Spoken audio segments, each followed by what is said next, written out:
আসলে give and take আসলে আমিও শুনি। আমি এখন এই পর্যন্ত এরকম পরিস্থিতির শিকার হইনি বা এরকম প্রস্তাব পাইওনি। আমিও শুনছি।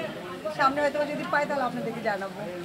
আমি মডেল এবং আমি স্টেজ প্রোগ্রামগুলোই বেশি করছি। আজকে পিয়াল ভাইয়ের প্রোগ্রামে আমি আসছি, র্যাম্প শো করলাম।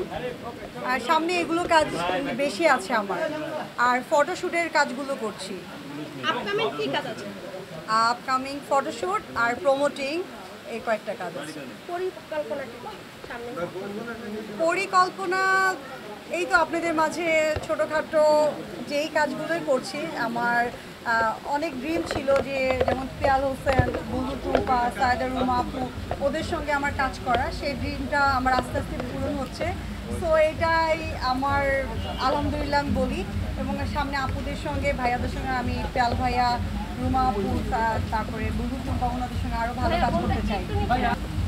এর কারণ হলো আমি যেহেতু মডেল, আমি নিজেকে একটু ডিফারেন্টভাবে প্রেজেন্ট করি, আর আপনারা ভালোবাসেন, এই জন্য হয়তো আপনাদের কাছে ভালো লাগে। আসলে যার মন সুন্দর তাকে তার ভিতর থেকে যে সুন্দর তাকে বাইরে থেকে সুন্দর লাগে। আমার মনটা আলহামদুলিল্লাহ খুবই ভালো, খুবই সুন্দর, এই জন্য উপরটাও সেটার প্রকাশ পাচ্ছে। আসলে শাকিব খান এমন একজন আমাদের বাংলাদেশ ইন্ডাস্ট্রির বড় নায়ক, ওনার সঙ্গে আসলে সবারই কাজ করার অনেক অনেক স্বপ্ন। সো আমারও স্বপ্ন দেখি, যদি ব্যাটে বলে মিলে অবশ্যই দেখবেন কাজ। নায়ক ফার্স্টে, তারপরে গল্প। আগে গল্প নয় কেন? আমার কাছে মনে হয় যদি মানে সুপারহিট, মানে যারা বাংলাদেশের টপ লেভেলে যেগুলো নায়ক আছে, ওনাদের সঙ্গে যদি আমি একটা কাজ করি, অন্তত বলবে যে না, সোনিয়া ওনার সঙ্গে কাজ করেছে, আর গল্প তো ভালো হয়ে যাবে। সিনেমাতে কাজ করতে গেলে নাকি গিভ অ্যান্ড টেকের একটা বিষয় থাকে, তো আপনার ক্ষেত্রে সেরকম হয়েছে?